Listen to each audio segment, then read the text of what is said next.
Now next topic is to dimensional list. ठीक है, अब टू डायमेंशनल लिस्ट कैसे क्रिएट होती है और वो आपकी मेमोरी में कैसे एलोकेट होती है ना। तो सिंपल टू डायमेंशनल लिस्ट का मेमोरी एलोकेशन बिल्कुल वैसे ही है जैसे कि आप एक टेबल क्रिएट करते हो तो उसमें एक रो बनती है और रो में फिर अलग अलग कॉलम्स होते हैं और हर एक रो और कॉलम का एक नाम होता है। जैसे एक्सेल सीट में होता है आपके इस साइड आपकी ऐसे रो होती है और इधर पर आपके कॉलम होते हैं ना। तो फर्स्ट रो में कॉलम क्रिएट होते हैं, देन सेकेंड रो में कॉलम क्रिएट होते हैं, देन थर्ड रो में इस तरह से। तो for example two dimensional list is a list having all its element as list of same shapes. ठीक है, मीन्स जितने भी एलिमेंट आप टू डायमेंशनल लिस्ट में रखना चाहते हो उसका शेप सेम होना चाहिए। सेम शेप मीन्स जितने भी एलिमेंट है, जैसे एक रो है तो एक रो में जितने कॉलम बने हैं तो दूसरी तीसरी चौथी जितनी भी उसमें आप रोज़ बनाओ सेम नंबर ऑफ़ कॉलम्स उसमें क्रिएट होने चाहिए, है ना। तो वो कहलाता है आपका सेम शेप। जैसे L1 नाम की एक लिस्ट हमने क्रिएट करी है और इसमें देखो ये फर्स्ट रो में 2 कॉलम्स बने हैं तो सेकंड रो में भी 2 कॉलम्स हैं, थर्ड रो में भी 2 कॉलम्स हैं। ठीक है, तो आपकी लिस्ट इस तरह से बनेगी। फर्स्ट रो में ये 2 कॉलम्स और उसमें एलिमेंट क्या है 1 और 2। सेकेंड रो में 2 कॉलम्स उसके एलिमेंट है 9 और 8। थर्ड रो में 2 कॉलम्स उसके एलिमेंट है 3 और 4।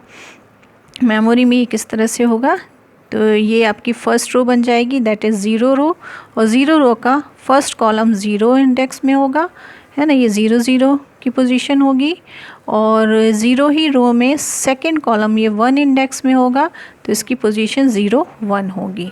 ठीक है, इस तरह से जैसे हम इंडेक्सिंग करते हैं ना 0 1 2 3, इसमें इस तरह से इंडेक्सिंग होगी। ये 0 0 ये 0 1। अब ये नेक्स्ट रो में हम आ जाते हैं तो ये रो 1 है और 1 का पहला कॉलम है तो ये 1 0 हो जाएगी इसकी इंडेक्सिंग और ये रो 1 का सेकंड कॉलम है मींस ये 1 है तो इसकी इंडेक्सिंग 1 1 हो जाएगी। लाइक दिस रो सेकंड है ना, रो 2 में और फर्स्ट कॉलम है तो ये 2 0 हो जाएगी और रो 2 में ये सेकंड कॉलम है तो ये 2 1 हो जाएगी इसकी इंडेक्सिंग, है ना। तो ये कहलाता है आपका रेगुलर टू डायमेंशनल लिस्ट, है ना। तो इसमें क्या होना चाहिए, all elements of a 2D list have same shape होना चाहिए उसके।